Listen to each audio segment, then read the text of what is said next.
අයිබෝවන් සුබ දවසක් ඔබට රැකෑල්ගේ YouTube channel එකට ඔයගොල්ලෝ හැමෝම අදත් සාදරයෙන් පිළිගන්නවා. අද වීඩියෝ එකෙන් මම විස්තර අරගෙන එන්නේ ශ්‍රී ලංකන් එයාර්ලයින්ස් හි පවතින රැකෑ බැර්තක් පිළිබඳවයි. ඒ තමයි හෙද තනතුර නැත්නම් හෙද නිලධාරී කාන්තා බඳවා ගැනීම සිද්ධ කරනවා කියලා සඳහන් වෙනවා. මේ වේකන්සි එක ඕපන් වෙච්ච දවස තමයි 2025 අප්‍රේල් 24 ක්ලෝසින් ඩේට් එක 2025 මැයි 4. ඉතින් අපි බලමු මොනවද විස්තර කියලා. මම දැන් ඉන්නේ ශ්‍රී ලංකන් එයාර්ලයින්ස් වෙබ්සයිට් එකේ. අපේ ඩිස්ක්‍රිප්ෂන් එකේ මේ ලින්ක් එක දාලා තියෙනවා. ඔයගොල්ලන්ට ඩිරෙක්ට් ඇක්සස් ගන්න පුළුවන් එතනින්. ජොබ් ඩිස්ක්‍රිප්ෂන් එකේ මෙන්න මෙහෙම සඳහන් කරනවා. The selected candidate will be primarily stationed at Sri Lankan Airlines in-house medical center providing comprehensive nursing care and attending to medical emergencies across Sri Lankan premises and at the airport.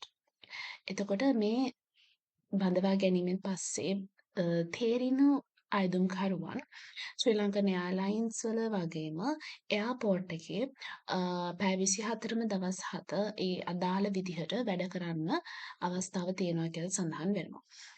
රෙස්පොන්සිබිලිටීස් ගත්තාම මෙන්න මේ විදිහට ඔයගොල්ලන්ට මම හිතනවා තිරේ දිස් වෙනවා කියලා. මෙන්න මේ වගේ responsibilities තමයි ඔයගොල්ලන්ට තියෙන්නේ.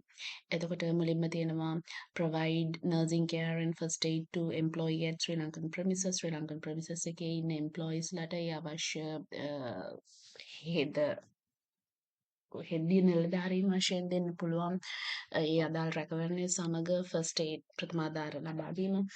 ඊට පස්සේ first aid boxes refill කරන්න, ඊට පස්සේ අනිත් required items compliances ඒ ස්ටෑන්ඩඩ් විදිහට තියෙනවද කියන එක බලන්න ඕනේ. ඊට පස්සේ අනිත් ඩිපාර්ට්මන්ට් එකේ කියන්නේ අදාළ ඩිපාර්ට්මන්ට් එක කෝඩිනේට් කරගෙන ඒවත් එක කෝඩිනේට් වෙලා අවශ්‍ය related medical equipment first aid kits මොන හරි oxygen cylinders සහ අනිකුත් medical supplies ඒ අයත් එක්ක එකතු වෙලා කෝඩිනේට් කරගන්න ඕනේ. ඊට පස්සේ රෙකෝඩ්ස් ඇකියුරේට් විදිහට මේන්ටේන් කරගන්න ඕනේ. අනිත් ස්ටැටිස්ටිකල් රිපෝට්ස් ඒවා හරි විදිහට මේන්ටේන් කරගෙන යන්න ඕනේ. මෙන්න මේ වගේ වැඩ කටයුතු තමයි ඔබේ රෙස්පොන්සිබිලිටිස් යටතේ ඔවුන් සඳහන් කරලා තියෙන්නේ. ඊළඟට දැන් මේ තනතුර ගත්තාම මෙතනදී ඔයාට තියෙන්න ඕනේ සුදුසුකම් මොනවද මේ රෙස්පොන්සිබිලිටිස් එක වැඩ කරන්න.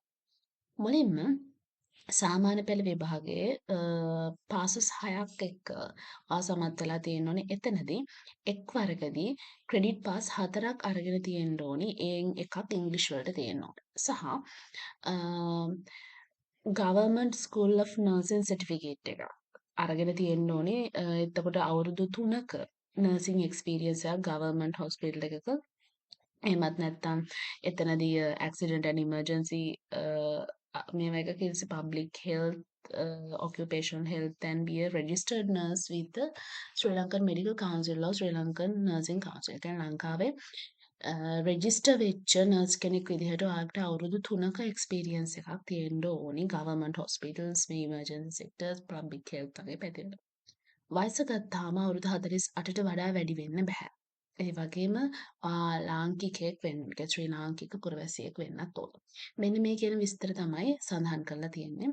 ඔයාට ෆික්ස් ටර්ම් කොන්ට්‍රැක්ට් එකකට ආව ගන්නවා. මේක ඊට පස්සේ ඔයාට හොඳ සැලරි එකක් ලැබෙනවා කියලා සඳහන් වෙනවා. if you are interested ඔයා මේකට ඉන්ට්‍රස්ට් කෙනෙක් නම් මෙතන I am interested කියන එක ක්ලික් කරාම ඔයාව මෙන්න මේ වගේ ඇප්ලිකේෂන් එක ෆිල් කරන තැනට අරගෙන යනවා. ඉතින් එතනදී මේ කියලා තියෙන විස්තර අදාළ මොනවා හරි ලිපි ලේඛන තියෙනවා නම් ඒවා ඔයාලට එතන ඇටච් කරලා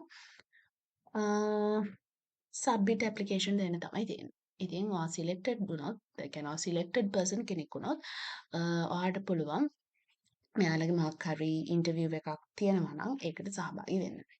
ඉතින් අද අපි මේ විස්තර අරගෙන ආවේ ශ්‍රී ලංකන් එයාර්ලයින්ස් හෙද නිලධාරී කටුනායක ප්‍රමිසස් වල කාන්තා සඳහා පවතින පුරප්පාඩු පිළිබඳවයි. ඉතින් තවත් මේ වගේ රැකියා අවස්ථා ගැන දැනගන්න රැකියාවක අපිව සබ්ස්ක්‍රයිබ් කරලා තියාගන්න.